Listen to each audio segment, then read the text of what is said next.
Hello everyone! Ayan, kumusta po sa inyong lahat? Ayan, isang maulan na naman pong hapon sa ating lahat. So dito po sa Bicol ay maulan-ulan na naman ngayong hapon pero hindi naman po ganun kalakas. Ayan.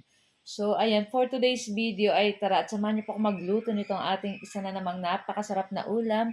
Itong ating fried pork chop and yung ating bangus steak. So gagawa rin tayo ng pipino salad para sa ating lunch. So, hanggang dinner na rin siguro namin to guys. Yung matira nito hanggang dinner na lang. So, kung kulangin, bahala na. Magdadagdag na lang kami kung ano yung pwedeng maluto na madali. Ayun. So, meron tayo ditong pork chop na 6 na piraso. So, malalaki yan guys.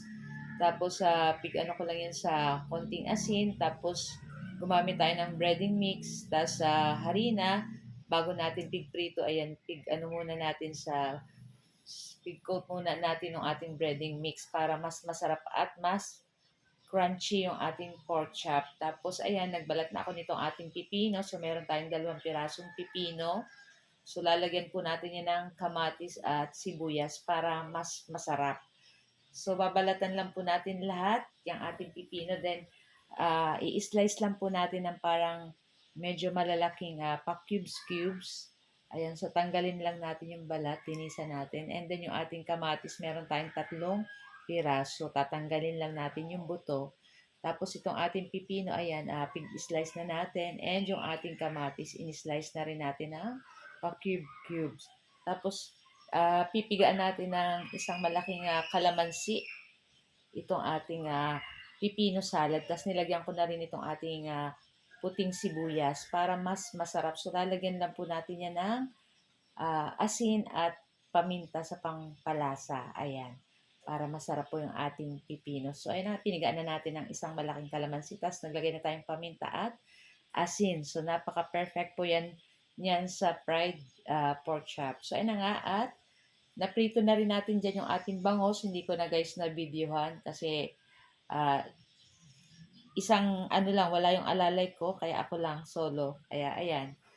So, after niya nagisa na tayo, naglagay tayo mantika at naglagay tayo ng konting sibuyas at naglagay tayong toyo, tubig, tapos timpla na natin ng paminta, sa kanitong ating calamansi juice.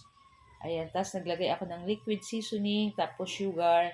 Dapat nagbabalance yung tamis at asim at yung alat nitong ating soy sauce. So, yan. So, kung gusto niyo pa po walang masyadong sabaw, pwede niyo patagal-tagalin yung ano para mag-evaporate pa yung sabaw. Pero sa akin, gusto ko po yung may sabaw-sabaw. Ayan. Napakasarap po niya. Tapos, ilagay na natin dyan yung ating napritong bangos.